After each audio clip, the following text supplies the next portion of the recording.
to more reform things, I'd like to be considered a child's father. Baby daddy is such a connotation to it. You can learn Johnson. Yeah. Like, she my baby mama when I'm mad.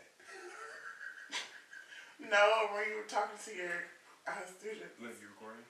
You like, say hello to my baby mother. I see your growth, it's amazing. Always evolving on a daily. She got a smile that's contagious. Got hella joy, don't let them take it. I see your passion, I like what you do. I see you working, see you effort. All right, so welcome back to the Real Joy podcast. I'm your host, The Real Joy, and today I have with me Ivan Jackson, formerly known as my baby daddy. No, I'm just playing. My father's... Kalani's dad. Kalani's dad, yes, Kalani's dad. We have a child together. Her name is Kalani. Yes, we do. She just turned 10. So we are here today to talk to y'all about 10 years. I feel like this is like to celebrate the anniversary of 10 years of being parents. Yeah. 10, like 1-0. And doing it together. Yeah, for sure. And doing it together apart for almost the full 10 years of her life, which we're going to get into. But we're going to take y'all down our memory lane, kind of talk about how we got here. Yeah. Where we met, all that good stuff. So how we got here 10 years later. Yes. Where we started from and kind of like where we are now. Okay. So we both went to a school called Wheelock College in Boston, Massachusetts. It is now Boston University. Yes, they've been absorbed. Yes. Yes. Which is nice because if we like get our transcripts, it'll say BU. Hopefully. No, it will. Oh, you got one? Yeah, it does. So my mother worked at that school, and it's funny because everybody on campus called my mom their mom. Yeah. So when they would meet me, they're like, "Oh yeah, I'm gonna go see my mom real quick," and I'm like, "Oh yeah, me too." And they're like, "Oh, okay, cool." And then we would get there and be like, "No, but this is actually like my mom." They're like, "Oh no, this is my mom too." I'm like, "Okay." Like, joke is over. Like, this lady gave birth to me. So that's kind of like what happened with us. He was like, "Oh, I'm going to see my mom." I'm like, "Okay, cool." We walk over there. Already, my mom had like already knew you. She loved you. They had like their own relationship. Yeah. And I was just kind of like, "Okay, cool." Yeah. I think to add too, I'm a director of future planning, director of future pathways by day. So I help students plan the next 15 to 20 years of their life. Her mom showed up at a time when I was transitioning from the Bronx out of high school into college. And she was everybody's mom because, you know, a lot of times black and brown kids are going to school and they're going to schools far away from their families, and you kind of replace or try to find another mother to help keep that community. And, you know, Miss Sherry was definitely that community for everybody. So as she's telling the story and I'm thinking about like her mom, I'm thinking about like the several siblings that I had on campus, like vicariously through her, outside of, you know, her daughter being who she was. But, you know, I think of, you know, people I'm still in communication with today, or one or two people who I talk to all the time, and it's become almost like family, and it's because of her mother. So she's probably a very, very, not probably, she's a pivotal, like a seminal part of, you know, how she shows up in the story. So. Yeah, like our whole journey. And I think like right away I had such a like liking to you because like once my mom likes you, I feel like, okay, like cool, we in there. And we really had like a slow burn of a relationship. I feel like we started out like best friends. Yeah, sure. Like the best of friends. I just remember like the first time we hung out, it was just like, we just kept hanging out. We just kept hanging out. We went to a predominantly white school. Yes, we did. And like we could count the the black kids on campus probably 4 times over on our hands. And then overall, the population of the school was like 1,000. And how many? No, it was less than 1,000. Less than 1,000. Like less than, maybe 650. And how many guys? Out of like that number, like 50, very maybe small. Very small. So to be in a relationship on that campus was like groundbreaking. Like everybody knew, because like every guy, once they were accounted for, they were kind of accounted for. So it was like a big deal to have a relationship on the campus, but we weren't even like going into it like thinking like, okay, you're going to be my boyfriend.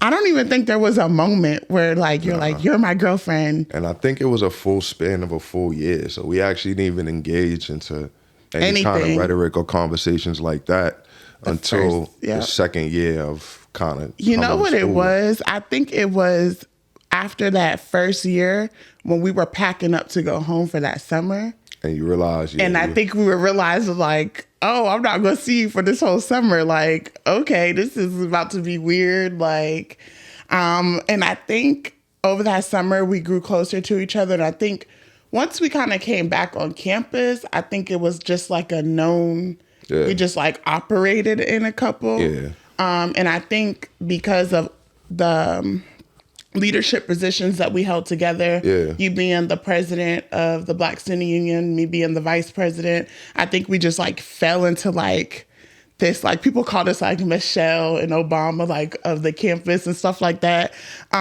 People looked up to us. I feel like we just naturally like fell into the role of it. Yeah. So it was nice at first. I feel like, I think that our relationship always, we remained friends no matter what. But I think that the pressures of the campus, everything going on, the things that were going on, we kind of, I felt like Olivia Pope sometimes. Like everything that was going on in campus when it had to do with like Black or brown students, we were the face of it. So people were like coming to us and like, figure this out, deal with this. Most definitely. And I think I remember us just starting to, I don't know, like a wedge came between us. I feel like when it came to like maybe my friend group, I now look back, I think I was like a little bit more immature than you. The way I handled things, I was a little bit of a hothead. I think, so to circle back to a lot of different things, like I think when we think about going to college as, you know, two people of you know, we coming from, your mom went to college?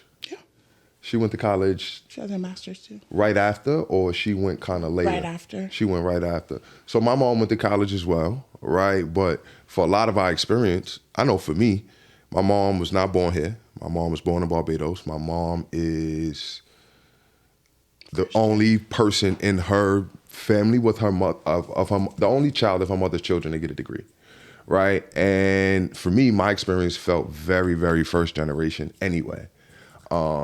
Being in that, everything was kind of like, school was a saving grace. It was like this manifest destiny moment. Like, we had to go to school. The idea of going to school was like being able to beat situations of the neighborhoods we grew up in, being able to change the circumstances that my family was in. My mother may have thought she would have been in the situations. My father worked very blue collar, and my mother made it, me going to college tantamount to being a difference to that, right? And so coming to school, right, meeting somebody like Miss Sherry. I also went to a school, an independent school, the Learning Tree Cultural Preparatory School, which was founded by a lot of the Nation of Islam ideology. So it was very Black nationalist, very, you're gonna know who you are very young. So leaving the Bronx to go to a predominantly white community, predominantly white college. In Brookline, Fenway. Yes, Nice. So borderline suburb area, coming from the Bronx, predominantly Black and brown, leaving there to find a smaller community or smaller family was very important. But the perils of that, right, when you're trying to figure out at 17, 18, 19 who you are, right, how you show up in spaces. For me, particularly thinking about how I show up as a man of color in spaces, how do I show up as somebody who wants to be a friend? How do I show up eventually as somebody who wants to be a partner to somebody, particularly to a woman of color, right? And how did I watch my dad do it? How do I watch the guys around me do it? How do I maintain all these responsibilities at one time? And I think it was a lot. In college, I felt that plight. Like, I felt like there was a certain level of growing up that I had to do as a man. And I felt like I had to do that in the space, particularly in college. Or that was the only space and time that I thought that I had to do it. And I feel like it happened overnight for you too, because my mom didn't come back. We only had her for our freshman year. Yeah. She didn't come back our sophomore year. And so the first year I had housing because she worked there. So I got housing for free.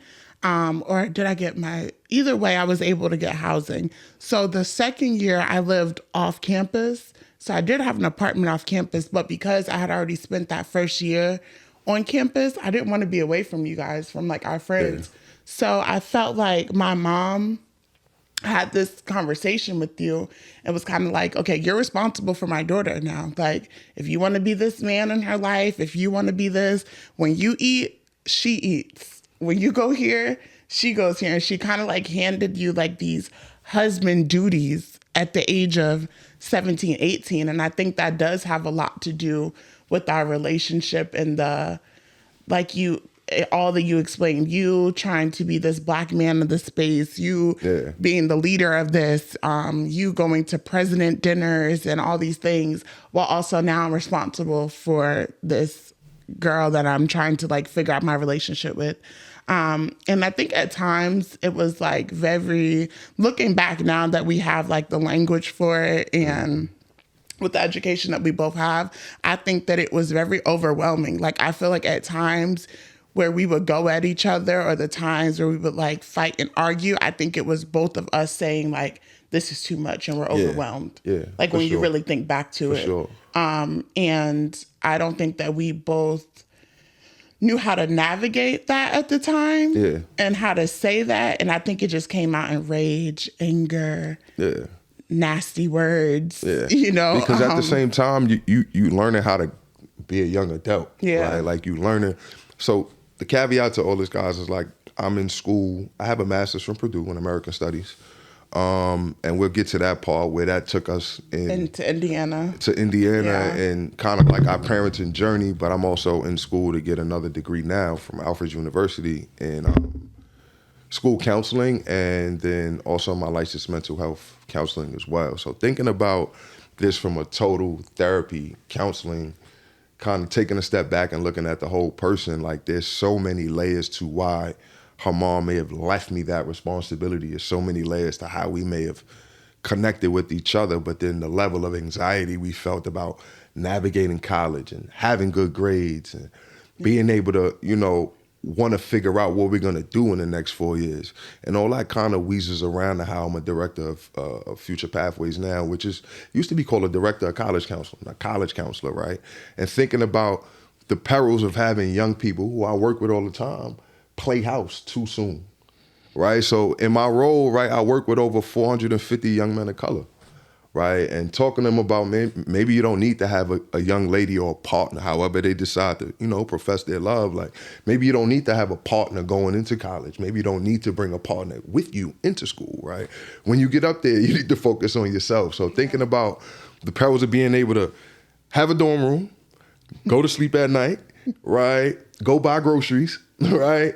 And figure out how to break bread if that's the kind of person or kid that you are, young person that you are.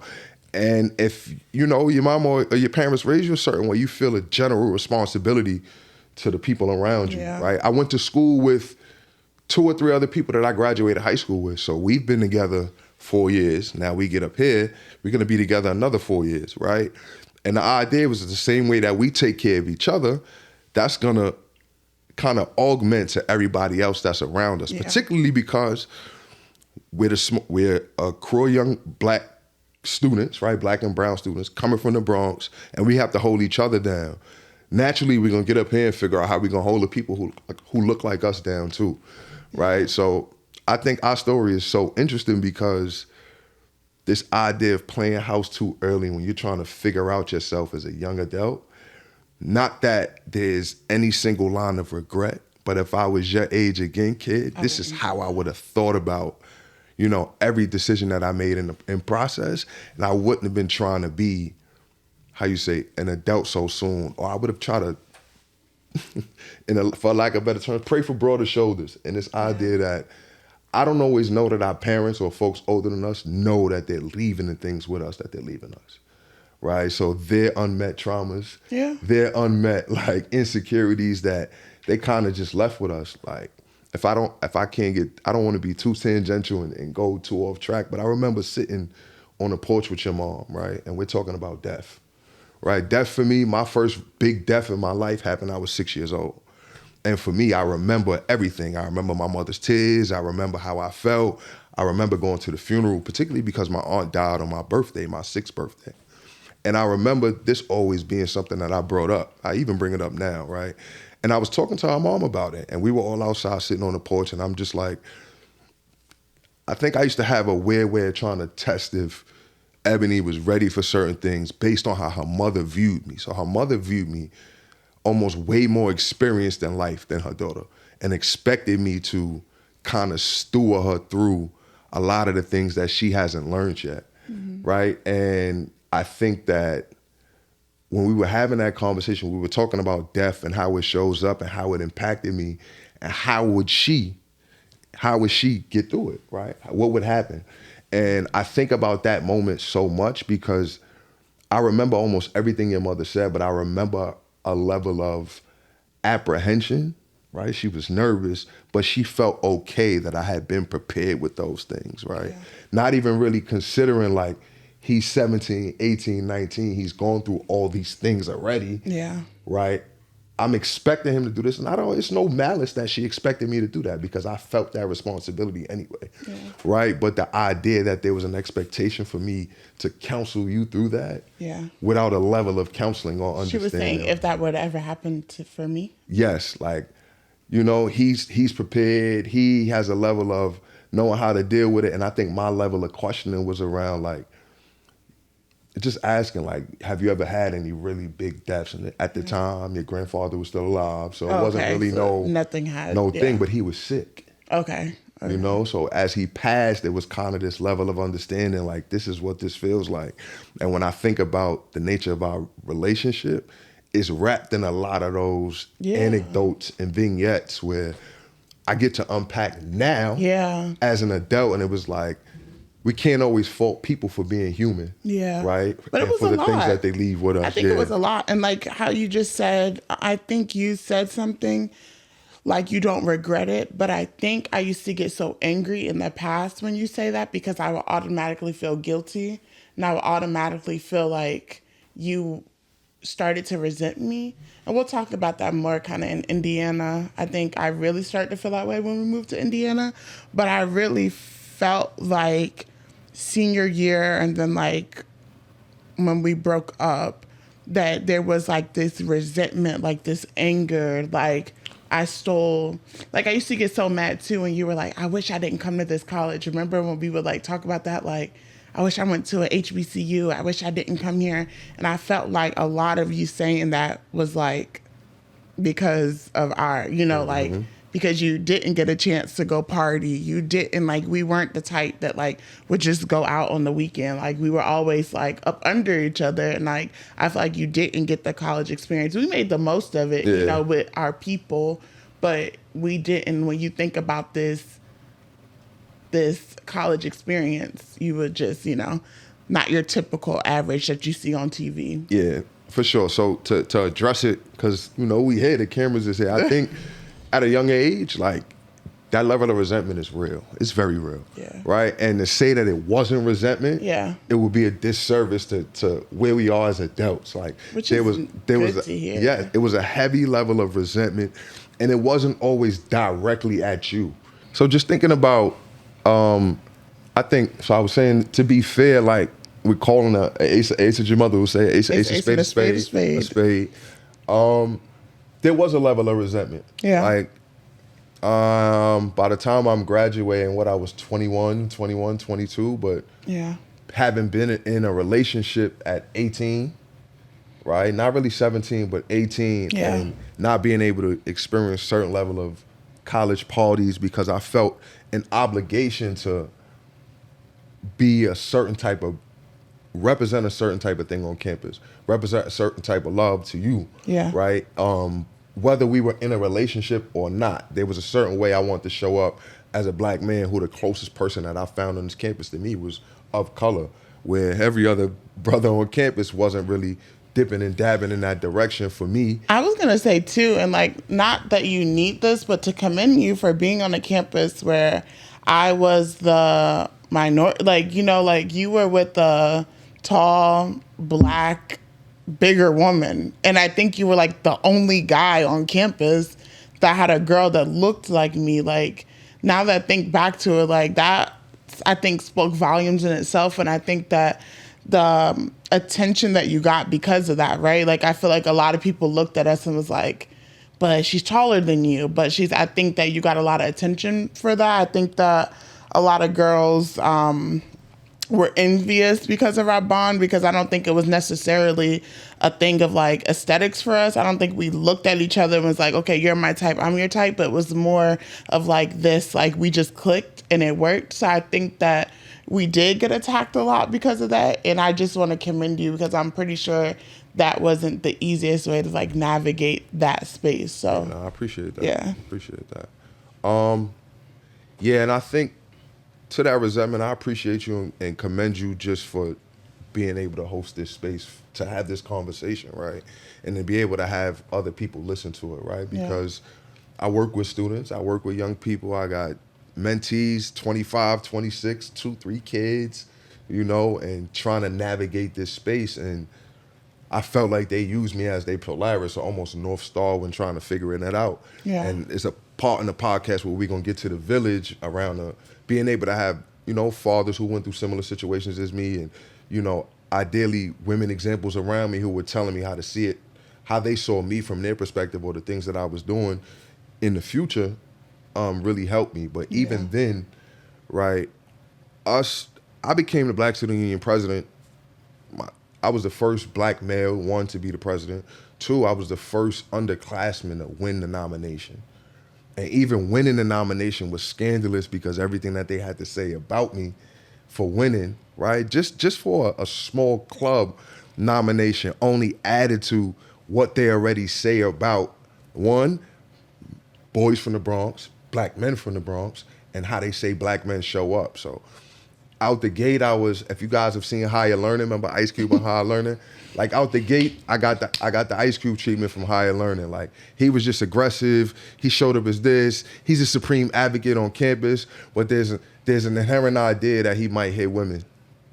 But all the black girls loved you. But all the black girls loved me. And all the older black girls loved you. There's this inherent idea that, he's angry. He's this person on campus, but, I was the first person they called when shit went left on campus. Whether it was gangster shit, hard, it's people coming to campus moving funny, or, there's some things that we need to address with faculty. Like, the role we played as leadership groups in the e-board for the Black Student Union amalgamated to, like, we social workers, right? We counselors, we advocates on That's campus. exactly what it turned into. Like Olivia Pope, like I said. Kalani's godmother, who's gracious to still be a part of our village today, like, she came to work in a diversity position at the school, and she almost had her own little task force, for lack of better words, henchmen. Like, there were certain things that we were going to address that was going to make people feel comfortable on campus, people who look like us.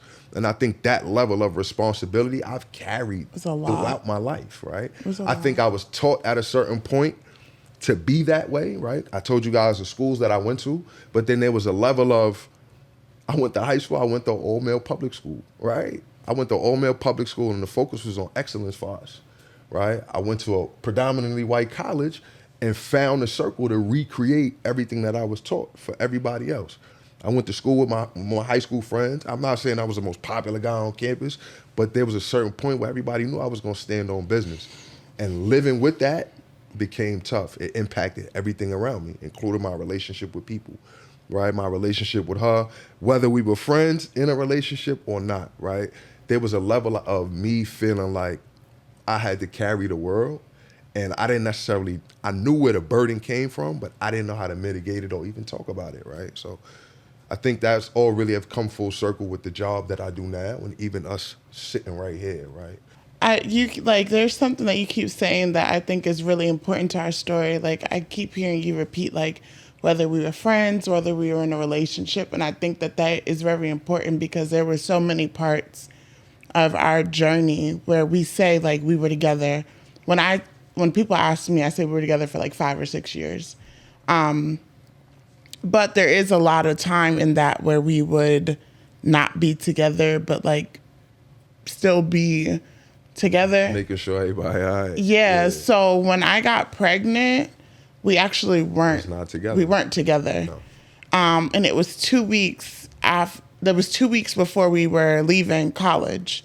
And I remember we had this conversation. We had no plans on being together after college. I didn't want to see her at all. No, for sure. Like it was really like it got to the point. I did my time. I'm done.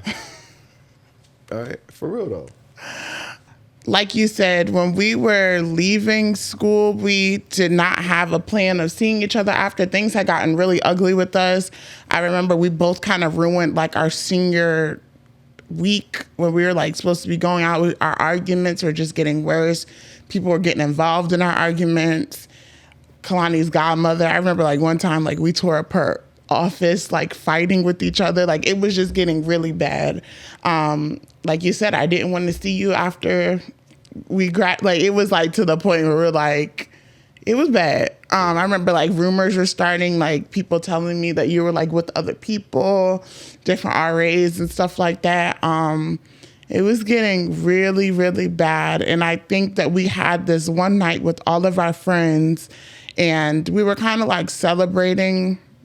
I think it was like spring break, but some of us didn't leave. We were on campus and all of our friends, and we ended up partying for maybe like 3 weeks. I'm sorry, like 3 days. Like 3 days. I remember the 3 weeks. Yeah, but like 3 days back to back. We were all just hanging out. We were like all sleeping in the same dorm or whatever. And the result of that ended up me finding out I was pregnant 2 weeks before we graduated. Yeah. So like I said, we weren't talking. I remember I was like feeling sick. I don't even think I had told you. At first, no. At first. But I damn sure went to go buy that test.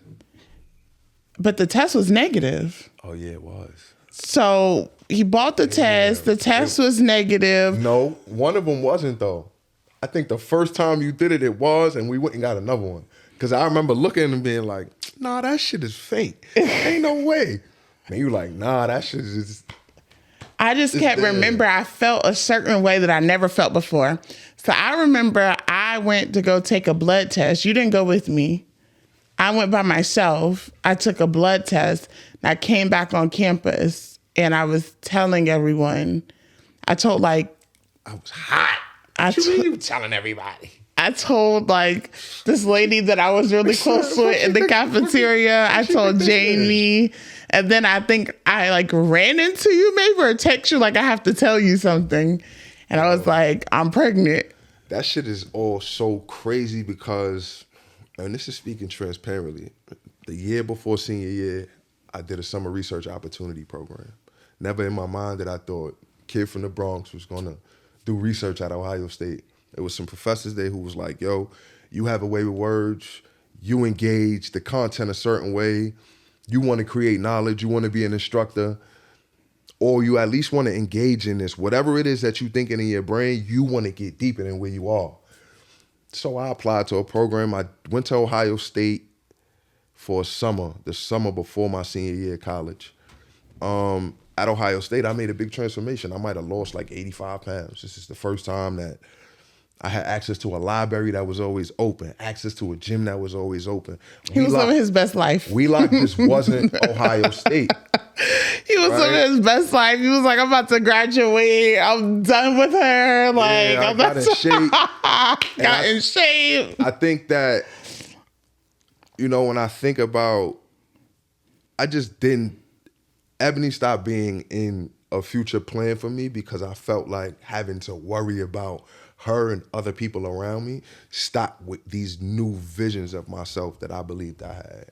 So never did I thought I wanted to get a PhD, right? Never did I think that I wanted to be a doctor, but to go engage at Ohio State, do research on, I believe my research was based in looking at black male collegians, so looking at black college students, particularly men, and their experience with feeling like they belong on campus, right? Wow. I'm talking about that, but I was one of those students, right? Being able to engage in how we think about helping others. This is the work that we've done, right? How to make other students feel like they belong on campus. And so the idea of her having a kid, the idea of you walking on campus telling everybody, that just seemed like it's slowing me down. And at this point, it seemed like everything you're doing is slowing me down. And where I'm trying to go, you're not trying to go, right? And that was felt. And I think that kind of made me insecure because as quiet as it's kept, I think that you made me feel small and very incompetent a lot of times. Apology. So I think that going into it, like me being like, oh, I'm pregnant, I think I was very delusional.